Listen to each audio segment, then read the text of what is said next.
Good morning students, कैसे हैं आप सब।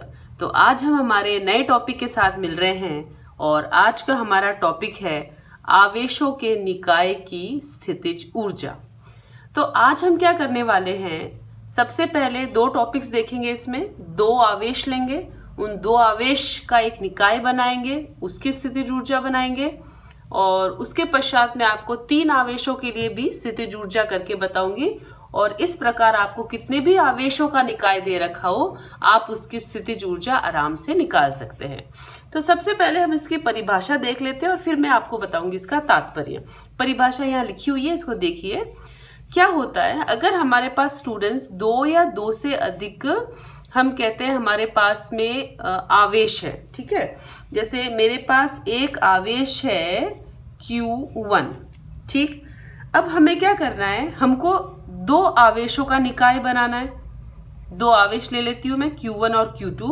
मुझे क्या करना है, इन दोनों आवेशों का निकाय बनाना है, यानी कि इन दोनों को यहां पे लाके मुझे रखना है।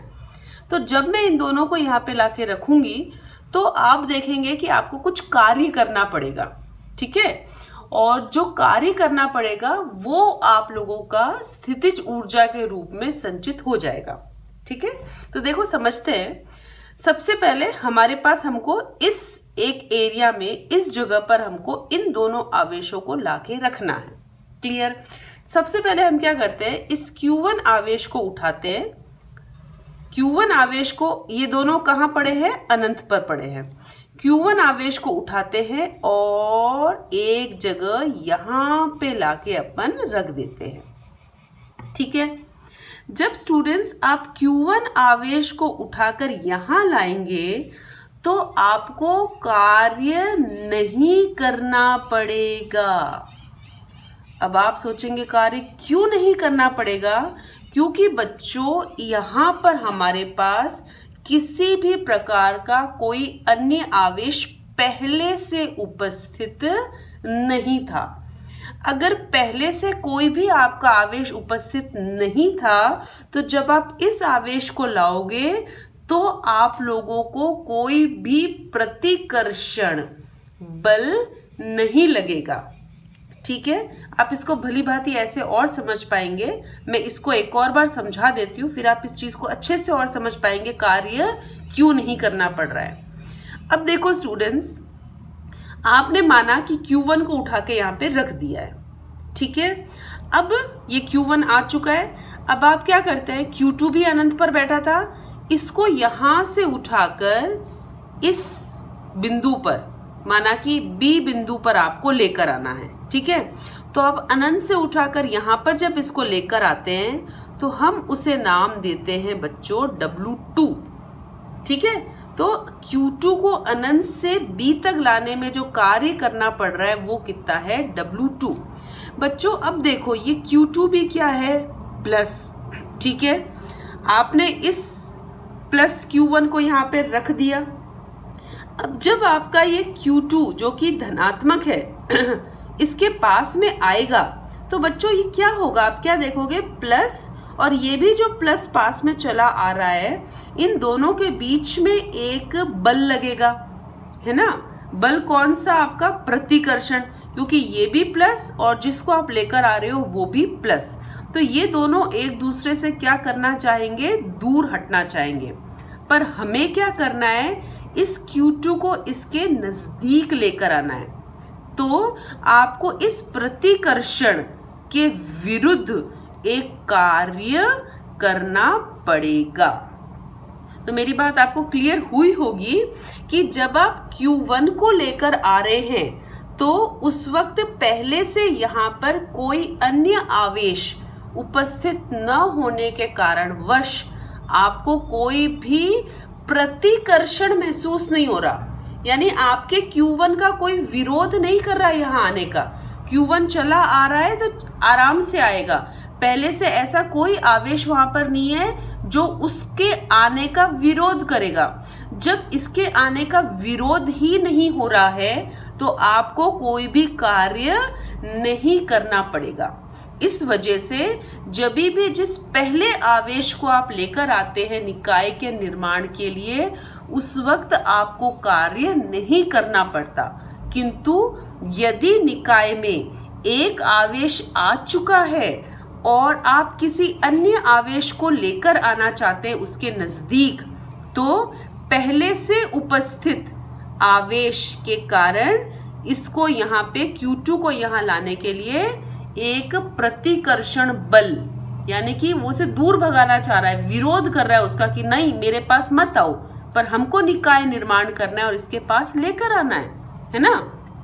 तो इस विरोध का, इस प्रतिकर्षण का अगर हमें क्या करना पड़ेगा, नजदीक लाने के लिए इस प्रतिकर्षण के विरुद्ध एक कार्य करना पड़ेगा। इस वजह से स्टूडेंट्स W1 तो होता है 0, जबकि W2 आपका कुछ कार्य लगता है। ठीक, तो हम निकालते हैं W2 कितना हुआ। तो पहले मैं यहाँ पे लिख देती हूँ, निकाय निर्माण कितने के लिए हो रहा है, 2 बिंदु आवेशों के लिए हो रहा है। तो Q1 आवेश को लाने में किया गया कार्य, जो हमने क्या लिया है स्टूडेंट्स, W1, वो क्या है 0। ठीक है, क्योंकि पहले से यहाँ पे कोई भी आपका आवेश नहीं है, इसका कोई विरोध नहीं कर रहा, इसलिए हमें कार्य नहीं करना पड़ेगा। जबकि Q2 आवेश को लाने में किया गया जो कार्य है, जिसे आप W2 ले रहे हैं, ये हमको निकालना पड़ेगा। अब देखो कैसे निकालते हैं हम लोग W, वो आप निकालिए। देखो W2 हमको निकालना है यहाँ पे कार्य। आप लोगों ने अगर इस पाठ का पहला वीडियो देखा हो तो आपको ध्यान होगा, मैंने आपको सूत्र लिखाया था, विभव बराबर कार्य बटा आवेश, है ना। तो यहाँ से कार्य क्या बनता है, यहाँ से कार्य बनता है Q इंटू V, यानी कि आवेश इंटू विभव। ठीक है, अब ध्यान पूर्वक समझिए मेरी बात को। तो W क्या है, Q इंटू V या V इंटू Q, जो भी आप लोग लेते हैं। तो कार्य क्या होगा, आवेश। आवेश कौन सा, जिस आवेश को आप लेकर आना चाहते हैं। आप यहाँ पे किस आवेश को लाना चाहते हैं, Q2 आवेश को लाना चाहते हैं। तो Q2 इंटू हमें क्या चाहिए, विभव। विभव कौन सा बच्चों, जो Q1 आवेश आपका आ गया है, इस आवेश के कारण B बिंदु पर विभव, मैं अगर मानूं B बिंदु यहाँ पर R12 दूरी पर उपस्थित है ना। B जो है वो A से कितनी दूरी पर है, R12 दूरी पर है। तो ये विभव कौन सा है, Q1 के कारण, इस Q1 के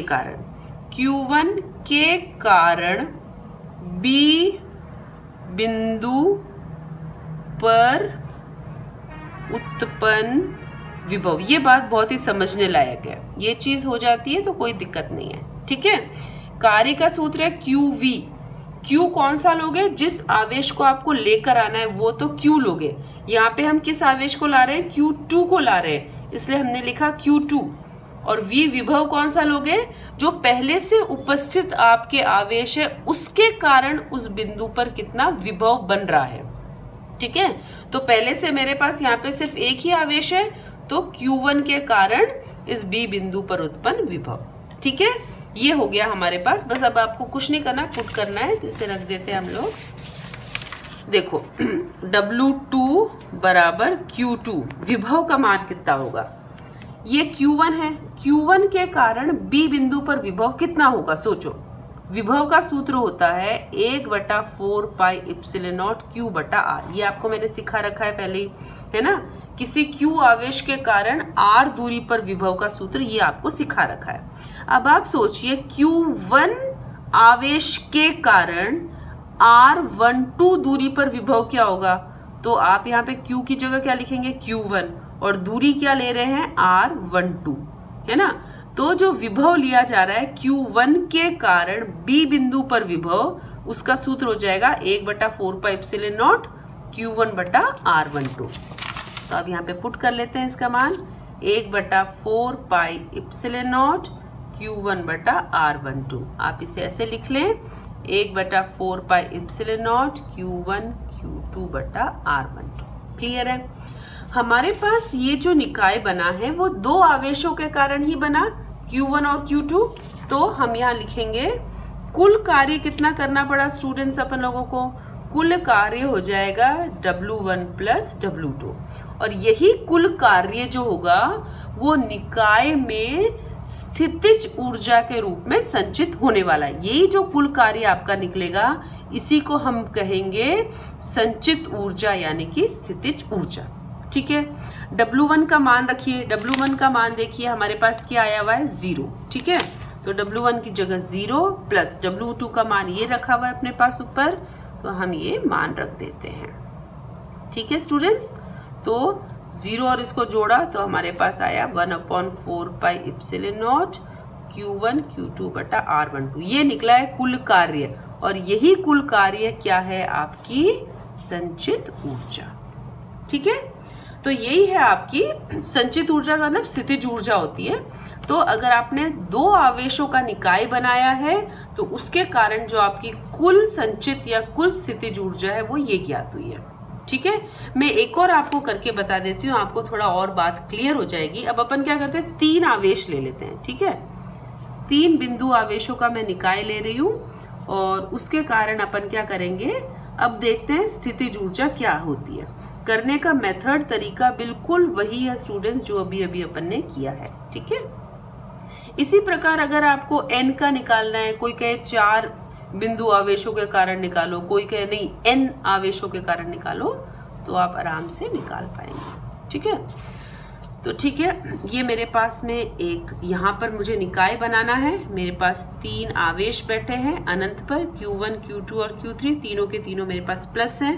पहले आप Q1 को लेकर आएंगे स्टूडेंट्स, माना कि Q1 को A बिंदु पर लेकर आए हैं, तो कार्य क्या करेंगे आप, W1 जो कितना होगा आपका 0।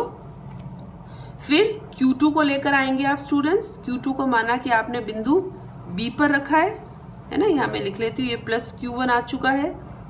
B पर क्या लेकर आ रहे हैं आप, प्लस Q2। इस कार्य को आप लेंगे W2, माना कि इन दोनों के बीच की दूरी कितनी है, R12 है ना, तो W2 निकाल लीजिए।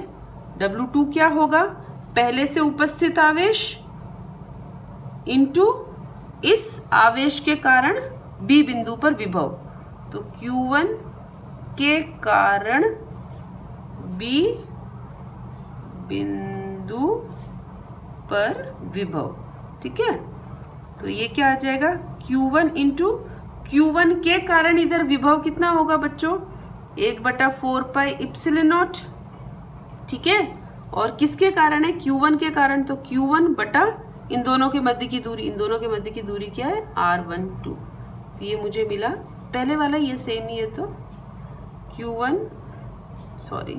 Q2 divided by R12। ठीक है, तो W1 W2 निकल गए मेरे पास सेम पहले वाले जैसे ही। अब रहा ये Q3, इसकी बात अपन थोड़ी देख लेते हैं, है ना। अब क्या करना है स्टूडेंट्स, ये दोनों मेरे 2 बिंदु आवेश के कारण निकाय बन गया, जो पहले जैसा सेम था, रिपीट है ना। अब इसको समझिए, इस Q3 को अनंत से लेकर आना है आपको, माना इस C बिंदु पर। क्लियर, तो अब मुझे क्या करना है, Q3 को अनंत से C बिंदु पर लाना है, और माना कि AC के मध्य की दूरी है R13 और BC के मध्य की दूरी है R23। हम किसको ला रहे हैं, प्लस Q3 को ला रहे हैं। ठीक है, तो आपको जो कार्य करना पड़ेगा, हमने उसे लिखा है अभी W3। ठीक, यहाँ पे 2 करिएगा स्टूडेंट्स। तो देखो बच्चों, W3 क्या होगा, ध्यान से समझे। W3 क्या होगा हमारे पास में, अब यहाँ हमारे पास क्या है, 2 आवेश उपस्थित है पहले से, Q1 और Q2। तो हम क्या करेंगे, Q1 पहले मानो कि सिर्फ Q1 है, तो Q1 इंटू विभव, विभव कौन सा, Q1 के कारण C बिंदु पर विभव। ठीक है, तो हम लिख लेते हैं इस चीज को, Q1 इंटू क्या है, विभव हमें निकालना है। ठीक है, तो हम क्या करेंगे, Q1 के कारण C बिंदु पर विभव। क्लियर? देखो स्टूडेंट्स, वापस समझो। हम Q3 को लेकर आ रहे हैं तो हम कार्य क्या लिख रहे हैं? W3। पर Q3 दो चीजों का विरोध करेगा। Q1 भी प्रतिकर्षण करेगा और Q2 भी प्रतिकर्षण करेगा, है ना, क्योंकि ये दोनों प्लस प्लस है और ये भी क्या है? प्लस। तो हम क्या करेंगे? विभव एक अदिश राशि है, तो हम क्या करेंगे स्टूडेंट्स यहाँ पर कि Q3 जब आ रहा है तो एक बार हम मानेंगे सिर्फ Q1 है, तो आवेश यानी Q3 इंटू Q1 के कारण C बिंदु पर विभव। तो हमने लिखा Q3 इंटू Q1 के कारण C बिंदु पर विभव। पर एक तो आवेश था नहीं, आवेश कितने हैं स्टूडेंट्स? 2। तो प्लस, अब मानो कि आवेश क्या है आपके पास? Q2। तो अब हम क्या लिखेंगे? Q3 इंटू Q2 के कारण C बिंदु पर विभव। आवेश कौन सा आ रहा है? आ तो Q3 रहा है, तो Q3 इंटू किसके कारण? अब की बार Q2 के कारण C बिंदु पर विभव। तो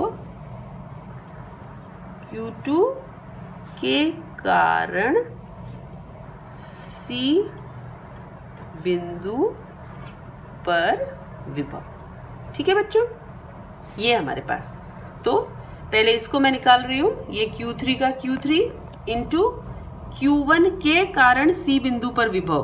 तो Q1 के कारण C बिंदु पर विभव क्या हो जाएगा? 1/4 पाई एप्सिलॉन नॉट। किसके कारण है? Q1 के कारण है। कहां पर है? C बिंदु पर है। तो Q1 के कारण है, C बिंदु पर है, तो इनके मध्य की दूरी क्या है? R13 प्लस, तो प्लस ये Q3। अब क्या है बच्चों? Q2 के कारण C बिंदु पर विभव। तो Q2 के कारण C बिंदु पर विभव है, तो हम क्या लिखेंगे यहाँ पे? 1/4 पाई एप्सिलॉन नॉट। किसके कारण बच्चों? Q2 के कारण। कहाँ पर? C बिंदु पर। तो Q2 और C बिंदु के बीच की दूरी देख लो, Q2 और C के बीच की दूरी है R23। यहाँ पे लिखेंगे R23। ठीक है, तो ये मेरे को 2 पद मिले हैं। ठीक, तो इसको आप लिख सकते हैं 1/4 pi epsilon not Q1 Q3 divided by R13 plus, इसको हम लिख रहे हैं पीछे वाले पद को 1/4 pi epsilon not Q2 Q3 बटा R23। ये मिला हमको बच्चों W3। ठीक है, तो कुल कार्य क्या होगा आपके पास में? कुल कार्य W बराबर हो जाएगा W1 plus W2 plus W3, है ना, ये कुल कार्य होगा। तो W1 का मान कितना है हमारे पास में? W1 का मान है मेरे पास में 0, तो W1 की जगह हम लोग क्या रखेंगे? 0 प्लस W2 का मान हमने यहाँ रखा हुआ है, W2 का मान, तो यहाँ हम यहाँ से मान रख लेते हैं। ठीक है, प्लस W3 का मान ये पड़ा हमारे पास ऊपर, तो ये रख लेते हैं 4 pi epsilon not Q1 Q3 R13 plus 1/4 pi epsilon not Q2 Q3 बटा R23। ठीक है, अब 0 जुड़ रहा है इसमें, ये जो कार्य है वही क्या होगी? स्थितिज ऊर्जा। तो ये बन जाएगा 1/4 pi epsilon not Q1 Q2 R12 plus 1/4 pi epsilon not Q1 Q3 R13। देखो ये 12 है तो नीचे 12 आता है, ये 13 है तो नीचे 13 आता है ना, ये इस प्रकार से पैटर्न बनता है, बटा Q2 Q3 बटा R23। आप चाहें तो 1/4 पाई एप्सिलॉन नॉट कॉमन ले सकते हैं और इसको सिग्मा के रूप में भी लिख सकते हैं। तो ये था स्टूडेंट्स हमारा आज का टॉपिक। अगर आपको कोई भी प्रॉब्लम हो, कोई समस्या हो, तो मुझे नीचे कमेंट बॉक्स में अवश्य बताइएगा। फिर मिलेंगे अपन एक नए वीडियो के साथ, तब तक के लिए thank you, have a good day.